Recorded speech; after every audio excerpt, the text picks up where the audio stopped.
Strangely Canadian. G'day guys, how's it going? My name is AussieTash. Welcome to the first episode of Strangely Canadian, Strange Tales from Nova Scotia. I've checked out this YouTube channel, Strangely Canadian. It looks really good. It breaks down a lot of the provinces, talks about strange things in history, strange current events, stuff like that. So yes, we're going to check out episode number 1, Strange Tales from Nova Scotia. Let's go. Oh, strangely Canadian. Hi, I'm Norm, and this is the first episode of Strangely Canadian.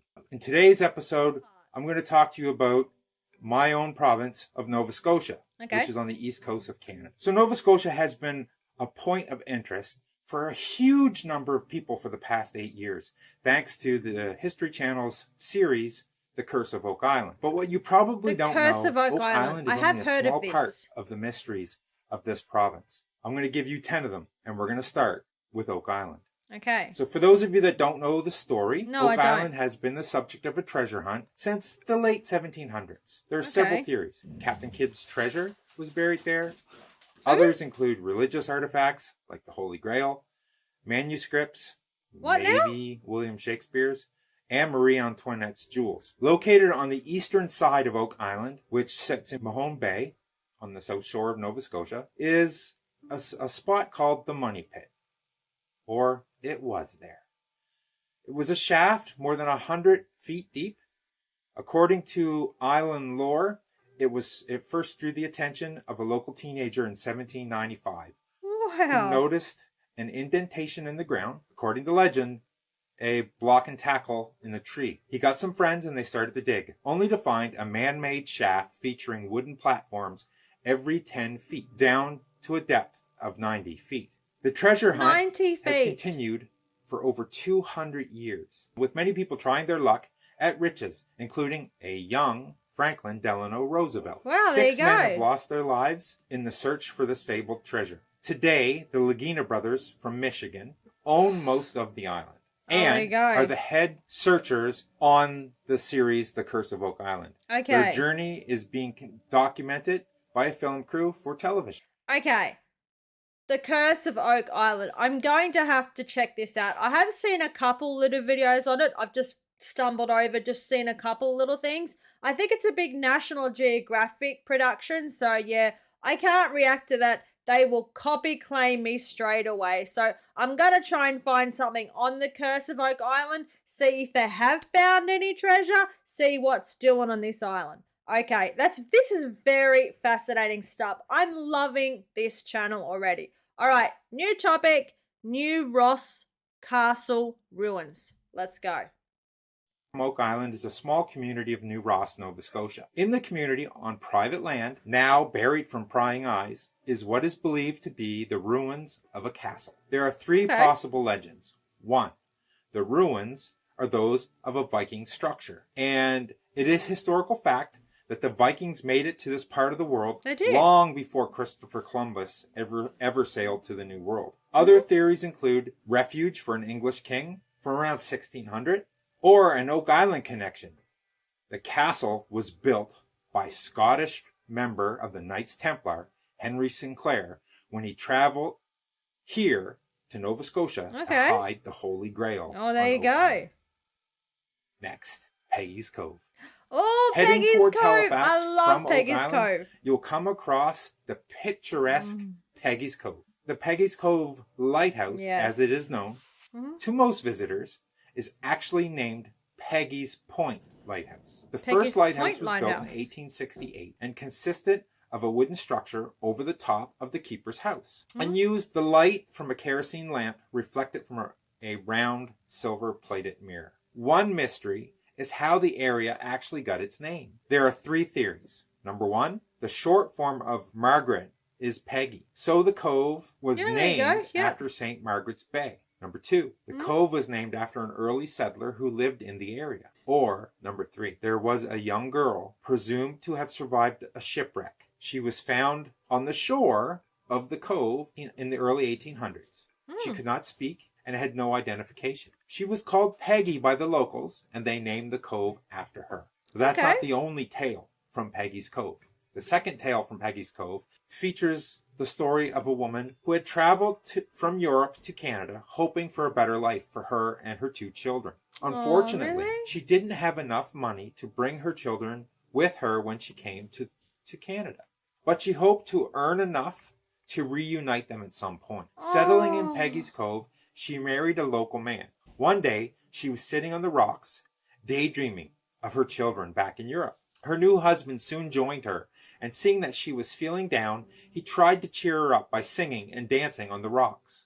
Now, if you've ever visited Peggy's Cove, there's signs everywhere to not go on the black rocks. While Why? her husband danced, he slipped and fell on the rocks, killing himself instantly. The locals found him later, but there was no sign of his wife. Some say she likely felt responsible for his death, and she took her own life by falling into the sea. Even to this day, some people claim to see the mysterious lady in blue poised to jump into the sea, and when someone tries to help her, she disappears into the mists of Peggy's Cove.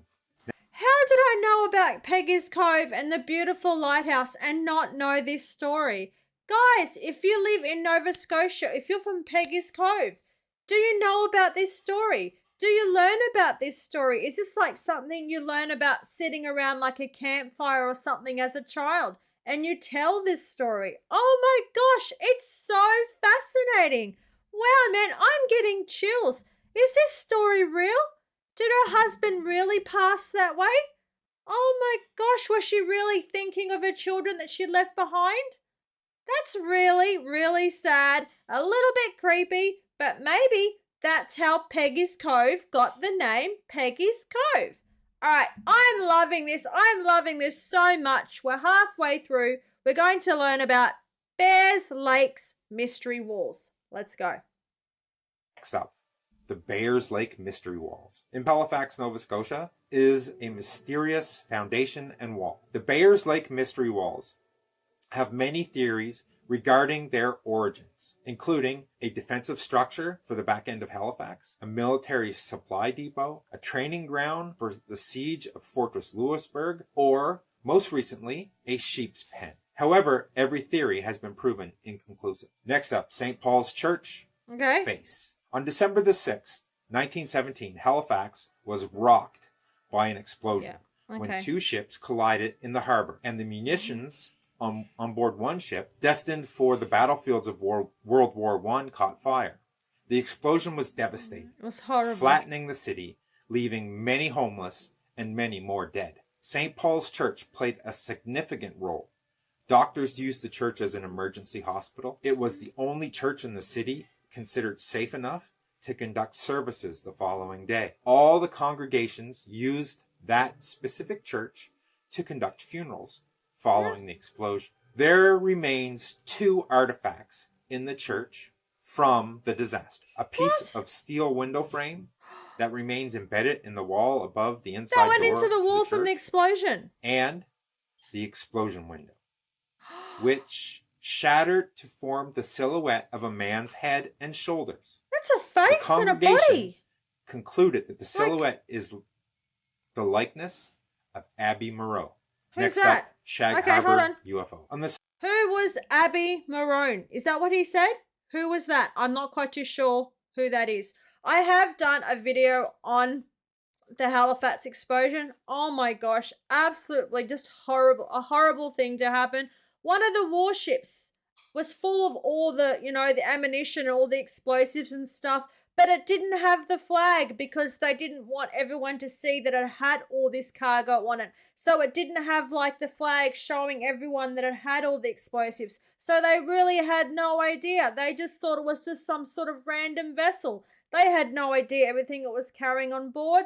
A really, really sad story. But okay, how creepy is that sort of face, body, shoulder thing happening there? That form from the explosion? Has anybody been into this church and seen these really cool things? In the comments, let me know. Okay, Shag Harbor UFO. I have done a video on Shag Harbor on the UFO site. It didn't do that well at all. But nonetheless, let's learn about it more anyway. Let's go.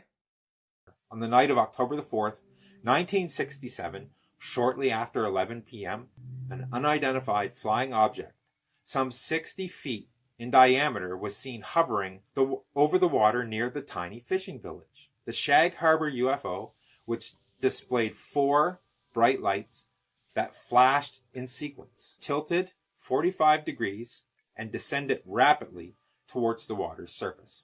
Upon impact, there was a bright flash and an explosive roar. Concerned witnesses began calling the Barrington Passage RCMP. The incident was witnessed by many, including 3 RCMP officers. A search turned up no results, and the incident soon faded from memory, except for the UFO convention that takes place there every year or so. It still does now. Jerome. Now this Sandy one Cove. I didn't really know much about. No. Until I started to research some different mysteries from Nova Scotia. Okay. Jerome was found by an 8-year-old boy named George Albright and brought to the Albright home in the village of Digby Neck to be nursed back to health. Both of Jerome's legs had been amputated just above the knees, with evidence that it had been done by a skilled surgeon. The stumps were only partially healed and still bandaged when he was found. He was suffering from cold and exposure. It was discovered that he could not or would not understand French, Latin, Italian, or Spanish.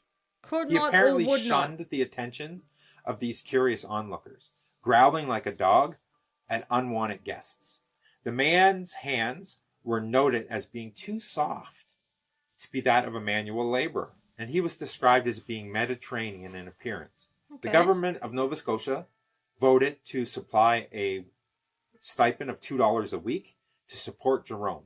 He would bounce from home to home within a few different communities, all the while never revealing his true identity. He would take this secret to the grave on April the 15th, 1912. Now, if you look, there is an Acadian-made feature film called Jerome's Secret. Next up is Black Hole Harbor. I'm really not sure about the Jerome story. Guys, if you learn about this at school or if you've learned about this, please jump on in the comments. Let me know. If you'd like me to watch more of these sort of videos, there is some more, guys. I'm pretty sure there's Strangely Canadian New Brunswick, Strangely Canadian Newfoundland and Labrador. So yeah, guys, if you want me to watch more of these videos, in the comments, let me know. Okay, Black Hole Harbor, Nova Scotia. Let's go. True, then the largest hoard of pirate treasure in Nova Scotia and perhaps the world lies hidden somewhere in Black Hole Harbor. There's a story of gold coins being found there and strange markings engraved on large stones. Okay. About 200 plus years ago, Norwegian pirates set up one of the world's safest banks at Black Hole Harbor. Somewhere in Black Hole Harbor, likely between the Haunted Falls and the beach where the gold coins were supposedly found, is a place offshore that is very deep and always underwater. Here, Norwegian pirates stored their chests. Once a year, the tide was low enough to allow divers to descend into the bank and retrieve the chests. At all other times, the deposits were safe in the deep hole at the bottom of the bay. Next up, the Great Amherst Mystery. Being from Amherst, Nova Scotia, this mystery is near and dear, and we're going to explore the Great Amherst Mystery a little more in depth in a future video. The Amherst Mystery is centered around Esther Cox, who lived in a cottage with her sister Olive Teed, Olive's husband Daniel, and their 2 young children. Also, a brother and sister of Esther and Olive lived there, as well as Daniel's brother John. According to Walter Hubbell's account, events began at the end of August in 1878. After Esther, 1878, was subjected to an attempted sexual assault by a male friend. This left her in great distress. And shortly after this, the physical phenomenon began. There were knockings, bangings, and rustling in the night. And Esther herself began to suffer seizures in which her whole body would visibly swell up. Then objects in the house took flight. The frightened family called a doctor, and during his visits, bedclothes moved, scratching noises were heard, and the words, "Esther Cox, you are mine to kill," appeared on the wall by the head of Esther's bed. The following day, the doctor administered sedatives to Esther to calm her down and help her sleep. whereupon more noises and flying objects manifested themselves. Attempting to communicate with the spirit resulted in tapped responses to questions. The phenomenon continued for several months and became well known locally and around the world thanks to Walter Hubble, an actor and writer who documented the events, which eventually he published in a book. Oh man, I absolutely love it. This is like a little Halloween theme we've got going on for you all. A little Halloween video. Strangely Canadian, homegrown, strangely Canadian ghost stories, stories of history. I absolutely loved this video. Guys, that was the video for today. If you liked it, if you've been to some of these places, please share your stories. Tell me in the comments. I'd love to hear them. Oh my gosh, have you been to that church in Halifax? Have you seen that glass from the explosion? It looks like a head and the shoulders. That looks just so creepy, just so surreal, man. Oh my gosh. Okay, that was the video for today. If you liked it, please jump on, smash the like button, leave a comment, and of course remember to subscribe. That really helps me out. Cheers from down under. Take care. Have a safe Halloween, guys. Bye.